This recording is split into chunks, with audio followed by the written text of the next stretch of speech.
Money doesn't care about your IQ, your fancy degree, or even your amazing business plan. Want to know what really determines your financial success? Your behavior. I dove deep into the psychology of money by Morgan Housel, and let me tell you, it completely changed how I think about money, success, and building wealth.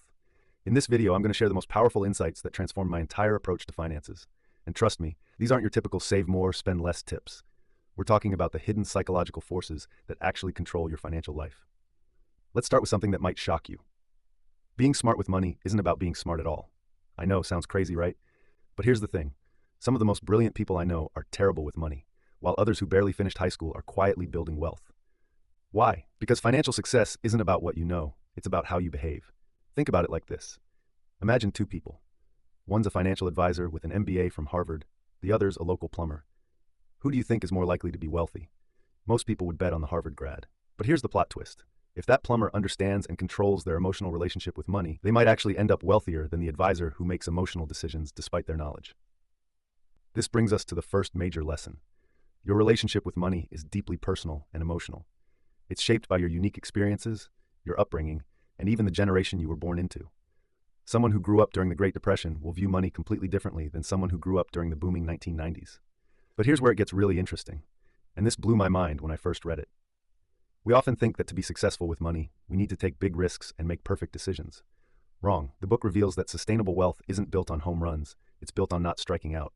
It's about consistently making reasonable decisions and avoiding catastrophic mistakes.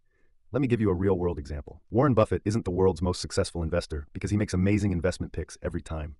He's successful because he's been making pretty good decisions consistently for over 60 years. That's it. No magic formula, no secret sauce, just patience and consistency. Now here's where most people get tripped up, and I was guilty of this too. We tend to look at someone else's financial success and think we need to copy their exact strategy. But that's like trying to wear someone else's tailored suit. It's not going to fit right. Your financial strategy needs to work for your unique situation, your goals, and most importantly, your psychology. Speaking of psychology, let's talk about one of the biggest revelations from the book, the role of luck versus risk. We love to attribute success purely to skill and failure, purely to bad decisions. But reality is messier than that. Sometimes good decisions lead to bad outcomes, and sometimes terrible decisions work out great. The key is understanding that you can't control outcomes. You can only control your behavior and responses. Here's something that really hit home for me. The book talks about how getting wealthy and staying wealthy are two completely different skills. Getting wealthy often involves taking risks, being optimistic, and maybe getting a bit lucky. But staying wealthy? That's all about paranoia, humility, and understanding that everything can change in an instant. But wait, there's more to this story. One of the most powerful concepts in the book is what Housel calls room for error or margin of safety. Think of it like this. When you're driving, you don't just leave enough space for perfect conditions, you leave room for unexpected situations. Your financial life needs the same buffer. This changed how I view saving money completely. I used to think of saving as depriving myself. Now, I see it as buying freedom and flexibility. It's not about the money itself, it's about giving yourself options and reducing stress. Having a financial cushion isn't just about preparing for bad times, it's about being ready for opportunities. Let's talk about something that might make you uncomfortable. The relationship between money and happiness. The book makes a fascinating point here. The relationship isn't linear. More money doesn't automatically mean more happiness. Instead, money's real value comes from giving you control over your time and reducing worry about basic needs. Here's an interesting thought.